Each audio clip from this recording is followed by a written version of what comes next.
আজকে স্বামীজি অর্থাৎ আমাদের প্রিয় স্বামী বিবেকানন্দ ওরফে নরেন্দ্রনাথ দত্তের 161তম জন্মশতবার্ষিকী। আমাদের চ্যানেল ডিসু27-এর পক্ষ থেকে স্বামীজিকে শ্রদ্ধাপূর্বক নতমস্তকে প্রণাম জানাই। স্বামীজি শিকাগোতে বিশ্বজয়ের কাহিনী সবার জানা।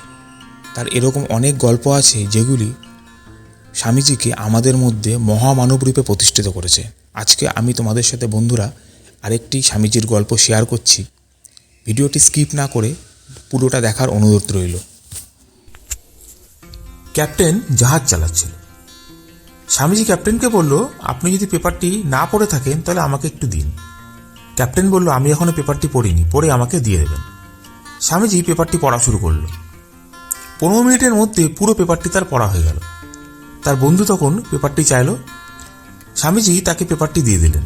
তার বন্ধুও পেপারটি পড়া শুরু করলো। কিন্তু সমুদ্রে হাওয়ার বেগ তীব্র ছিল। বন্ধুর হাত থেকে পেপারটি উড়ে গিয়ে জলে গিয়ে পড়ল। তখন ক্যাপ্টেন প্রচণ্ড রেগে গেলেন।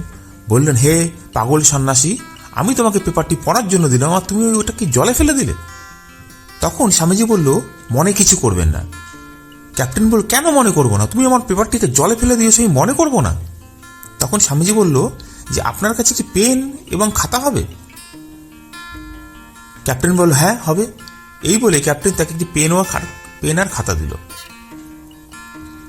স্বামীজি লেখা শুরু করলেন আর ক্যাপ্টেন রাগতভাবে তার দিকে তাকিয়ে রইল। স্বামীজি লিখছেন আর ক্যাপ্টেন তার দিকে তাকিয়ে আছে।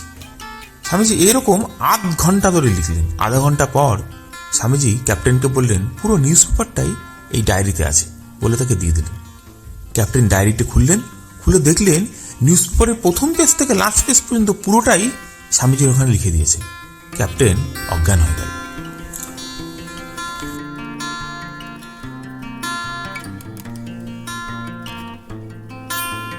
বন্ধুরা, ভিডিওটি যদি ভালো লেগে থাকে তাহলে অবশ্যই like, comment, share and subscribe করে দিও।